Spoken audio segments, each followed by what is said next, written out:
सात भाई और उनके एक बहन की कहानी। दोस्तों, बहुत समय पहले की बात है।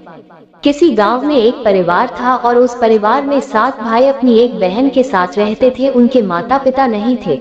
यह उस समय की बात है जब लोग जंगली जानवरों का शिकार करते थे तथा औरतों का काम घर परिवार और बच्चों को संभालना होता था। ये सातों भाई उस गांव में अपनी बहन के साथ बड़े प्रेम से रहते थे। सातों भाई जंगल में जाकर जंगली जानवरों का शिकार करते थे और शिकार करके जब घर लाते थे तो बहन उन जानवरों को काटकर उनके मांस को पकाती थी और सभी मिलकर बड़े प्रेम से भोजन किया करते थे।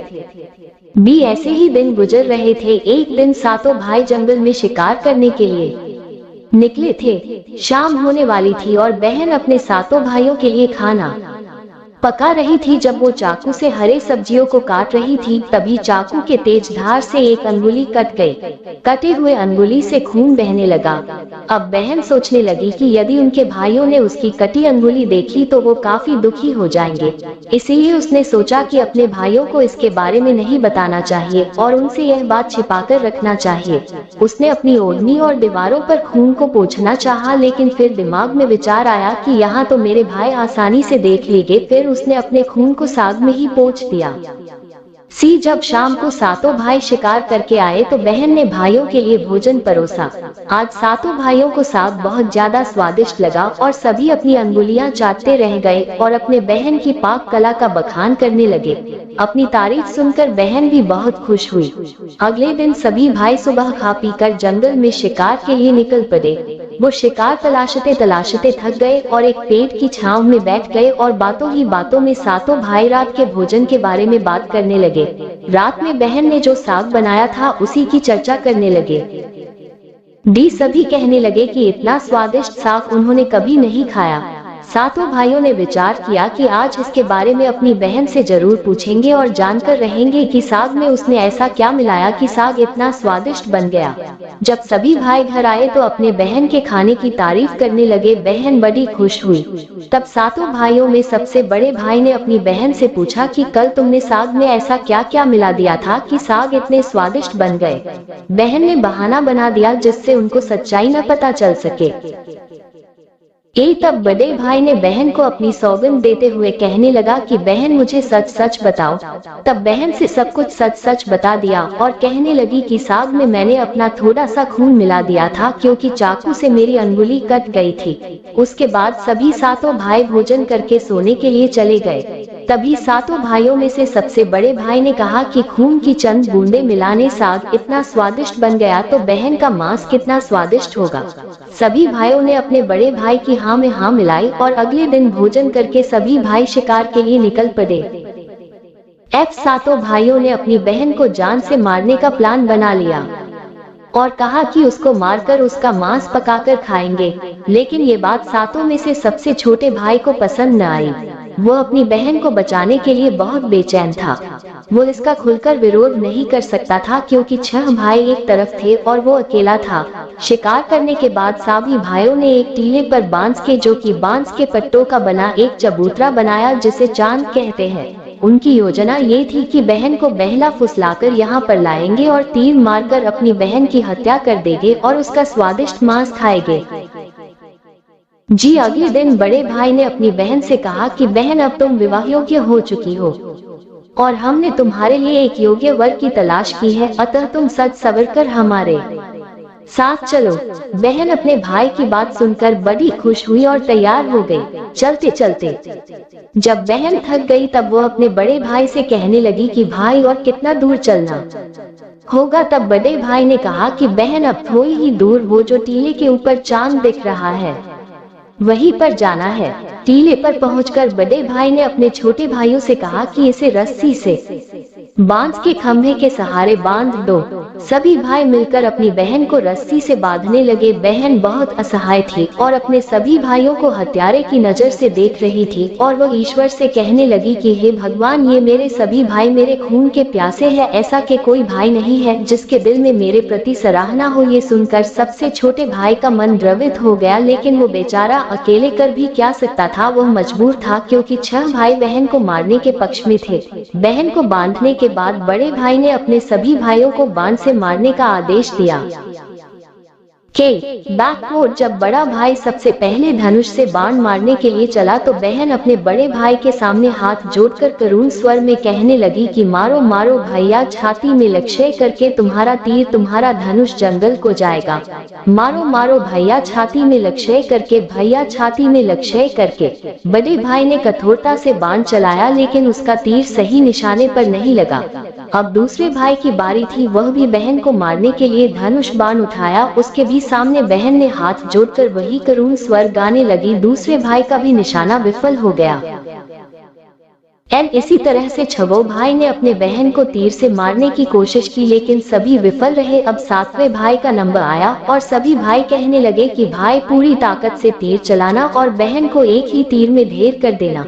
यदि तुम्हारा निशाना चूक गया तो तुम जिंदा नहीं बचोगे, हम सब मिलकर तुम्हें मार देंगे। बहन ने अपने छोटे भाई की जान खतरे में देखी तो अपने भाई की जान बचाने का उसने निश्चय किया और वह ईश्वर से प्रार्थना करने लगी कि हे ईश्वर, मेरे भाई का तीर मेरी छाती भेदने में सफल हो जाए। और वह फिर करुण गीत गाने लगी। की मारो मारे भैया, छाती में लक्ष्य करके, छाती में लक्ष्य करके। तेरा तीर मेरी छाती भेद जाए, मारो मारो भैया, छाती में लक्ष्य करके मारो।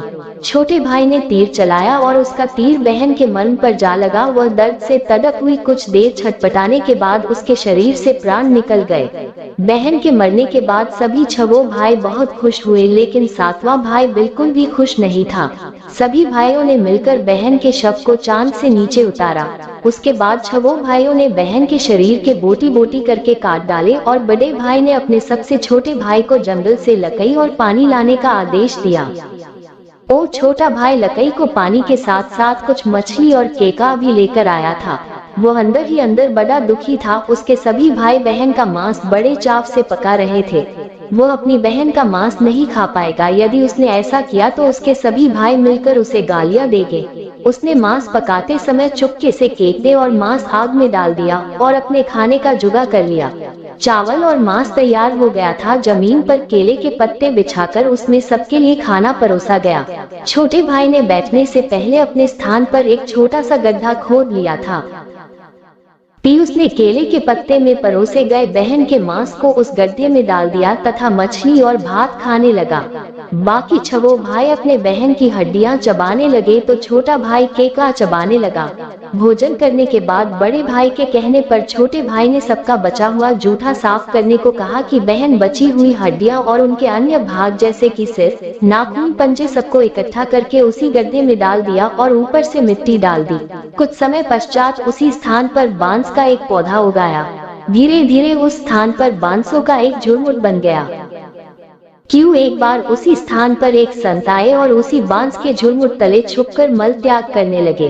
उसी समय आकाशवाणी हुई कि संत दुर्गंध आ रही है, संत दुर्गंध आ रही है। बार बार यही आकाशवाणी हो रही थी तो संत ने झटपट उस स्थान को साफ कर दिया और उन्होंने झुरमुट में से एक बांस काट लिया और उसकी बांसुरी बना ली और उस बांसुरी को बजाकर लोगों के घर भिक्षा मांगने जाया करते थे और बदले में बहुत सारा उपदेश देते थे। एक दिन की बात है कि संत उसी गांव में उसी बड़े भाई के द्वार पर चला गया। तब छवो भाई का विवाह हो चुका था और सातवें भाई का विवाह अभी नहीं हुआ था और वो अकेला और अलग रहता था। जो ही संत ने बड़े भाई के आंगन में कदम रखा उसी समय बांसुरी बोल उठी कि नहीं बाजो रे बांसुरी, यही है दुश्मन सबसे बड़ा, बड़े भाई के घर नहीं बाजो रे बांसुरी, दया प्रेम सब छोड़कर रिश्ते में यही दाग लगाया है।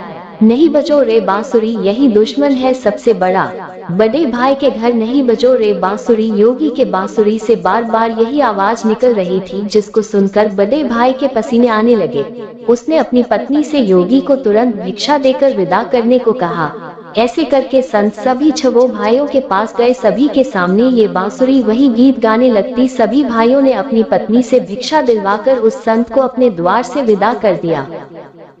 और उसके बाद संत सबसे छोटे भाई के द्वार पर पहुंचते हैं। वो अकेला रहता था और सबसे अलग हो गया था। जैसे संत सातवें भाई के द्वार पर पहुंचते हैं वैसे ही बांसुरी बोल उठी, बाजो रे बाजो बांसुरी, मेरे सबसे छोटे भाई के घर मन की बात मन में छुपाकर युग युग से रखा है अंतर में, बाजो रे बांसुरी, यही है मेरे सबसे प्यारे भाई का घर। योगी के बांसुरी से ये प्यारा संगीत सुनकर छोटे भाई ने उस संत का अपने घर में स्वागत किया और संत को बैठने को कहा। संत को जलपान करवाया तो छोटे भाई ने बांसुरी के बारे में योगी से पूछा तो संत ने सब कुछ कह सुनाया कि उसने कैसे बांस को काटकर बांसुरी बनाई है और कैसे आकाशवाणी हुई थी। छोटे भाई ने संत से विनती की कि वो इस बांसुरी को मुझे दे दे। ये सुनकर संत ने उसे बांसुरी सौंप दी। संत के चले जाने पर छोटे भाई ने बांसुरी को अपने सिरहाने पर धूप दीप जलाकर बड़े सम्मान के साथ रख दिया। कुछ समय बाद छोटे भाई के घर में परिवर्तन दिखाई देने लगा। जब वो काम से घर लौटकर आता तो अपना घर साफ सुथरा पाता। जब रोज रोज उसके गैर मौजूदगी में उसके घर की सफाई होने लगी तो वह अपने भाभीियों से जाकर पूछने लगा कि हमारे गैर मौजूदगी में क्या आप लोग हमारे घर की साफ सफाई करते हैं? तो सभी ने कहा हमें अपने काम से फुर्सत ही नहीं मिलता। तो हम तुम्हारे घर पर साफ सफाई करने के लिए क्यों आएंगे? ये सुनकर छोटे भाई ने यह निश्चय किया कि वो आज छुपकर देखेगा कि उसकी गैर मौजूदगी में उसके घर की साफ सफाई कौन करता है।